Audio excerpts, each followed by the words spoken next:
It's car con carne. Let's eat in the car. It's car con carne.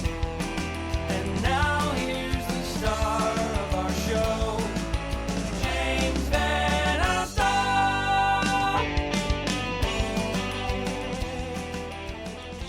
People will notice if you have bad posture. It's just one of those rules of podcasting. If you have bad posture, people will call you out on it. We're still preparing. That's why we're all black on a black background. Then you can't even tell that my posture is garbage. That's right. My posture is usually terrible. I kind of cringe when I watch back on these. I'm usually like hunched over, or I lean back, or the key is not paying attention to the fact there's a camera there. And look, we're live on Facebook. That's Ike from Buckledown Brewery. It is Car Con Carne, still in quarantine. Quarantine Con Carne, sponsored by C&H Financial Services.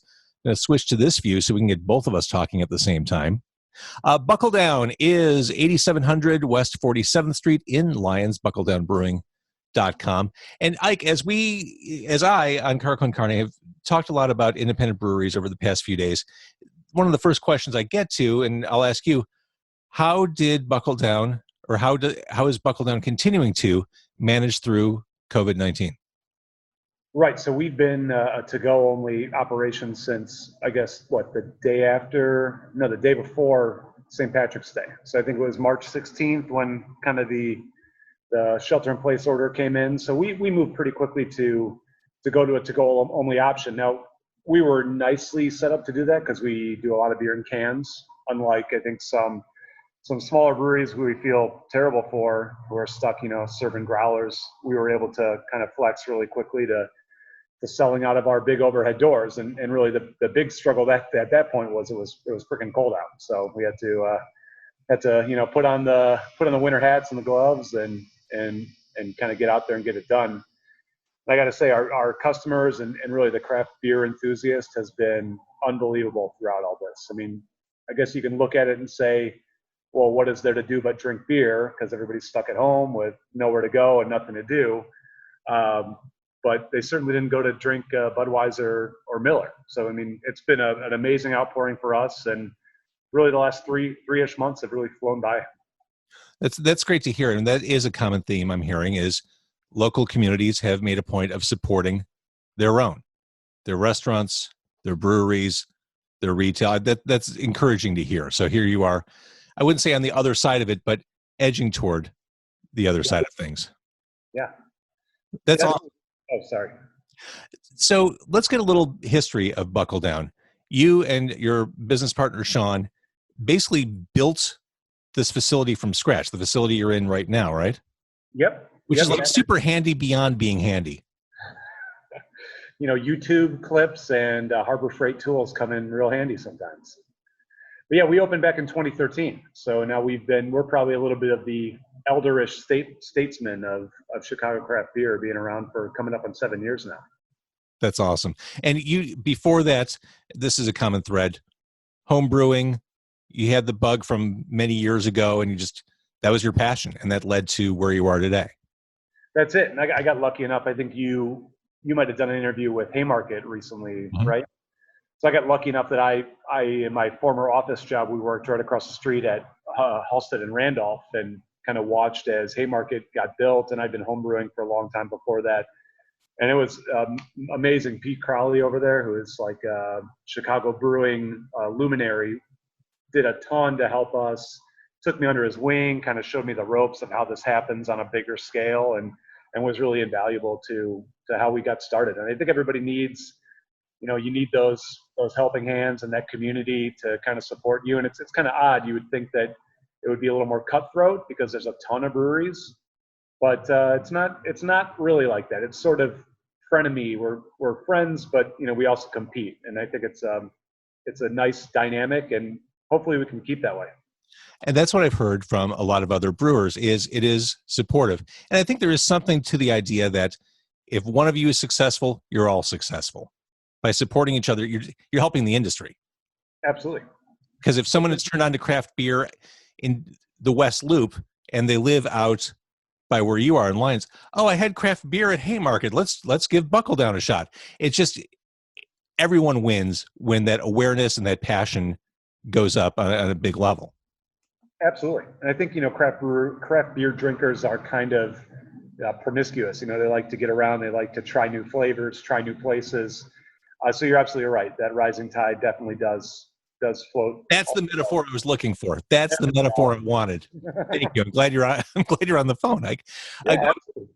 Going back, Because I think everybody, it's so driven by new experiences, new flavors, new beers. I mean, just the theme of new is such an important thing for us right now. And I think all the breweries, flagships continue to struggle. Everybody wants to try new stuff. They want to try beers that don't taste like anything they've had before. And I think necessarily to try those experiences, you've got to go to some different breweries and try some different stuff.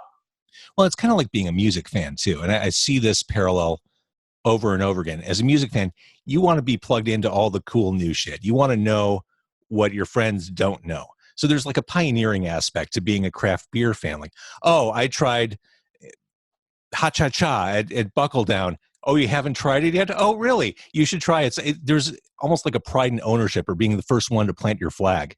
100%. Yep, I think that's right on. That's something I think we forget about sometimes is that, yeah, that's a big thing to be that pioneer, to be the guy that shows up at the social distance gathering with a growler and something nobody's ever had before. That's a nice place to be. Absolutely.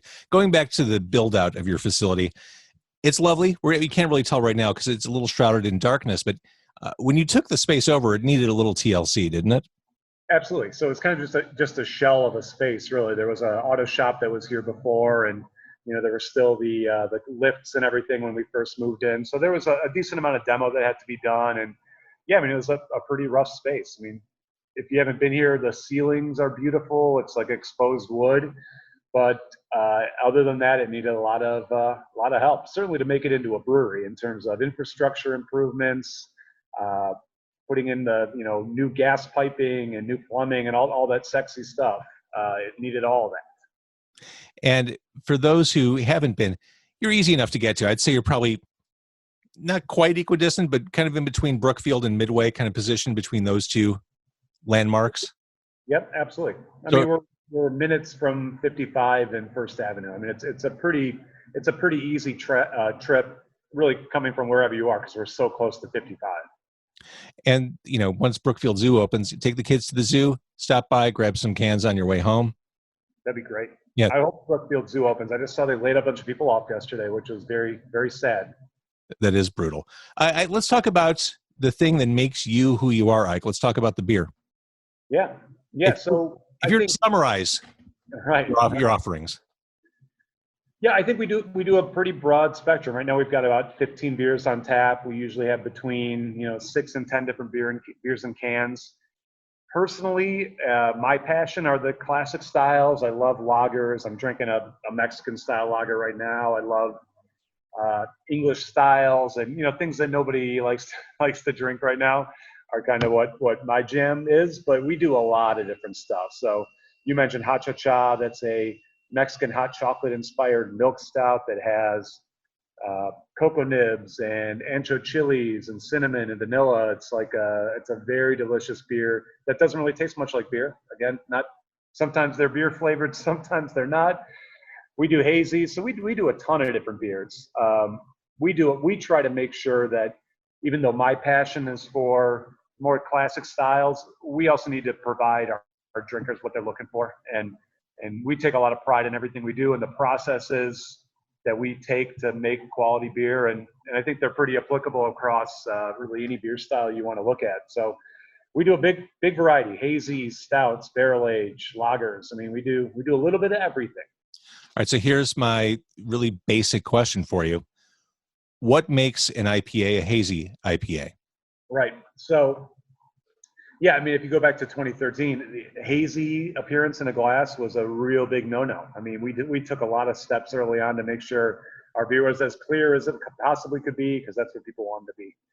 Once Instagram kind of came on the scene, clear beer doesn't photograph nearly as nice as an orange hazy does. So again, to your point of being the pioneer, it's harder to broadcast all the cool stuff you're doing with a clear beer. It's just the way it is. So really what that haze is, it's like a protein and hop matrix. It's not a yeasty haze. It's a protein hop haze. So what we do for hazies is we use a ton of oats. That's A1 is it's a real proteinaceous. There you go. Grain, and it tends to provide a lot of haze forming precursors to it. And then the second element is you got to dry hop it aggressively and ridiculously. So it's usually in a regular IPA, you'd throw dry hops in towards the end of fermentation after about a week. With these beers, you're adding dry hops during fermentation, and there's like some magic that happens between the hops and the yeast, and these permanent haze forming compounds kick out. And that's the kind of, I guess, the technical side of it. But yeah, what makes a hazy too is it's just got to be super hoppy. It's got to be really rich and fruit forward and all those delicious things. And again, just changing over the last 8 years, it's not about those piney West Coast hops at all anymore. It's like how much fruity, pineapple-y, citrusy goodness can you get from those hops? That's really what drives things right now. One of my favorite places in the near north suburbs is Few, the distillery, EQW. You make a beer called Irresponsible. I don't know why you'd call it that. It's only 11.1 APV, made in Few bourbon and rye barrels. Yeah. That sounds fantastic.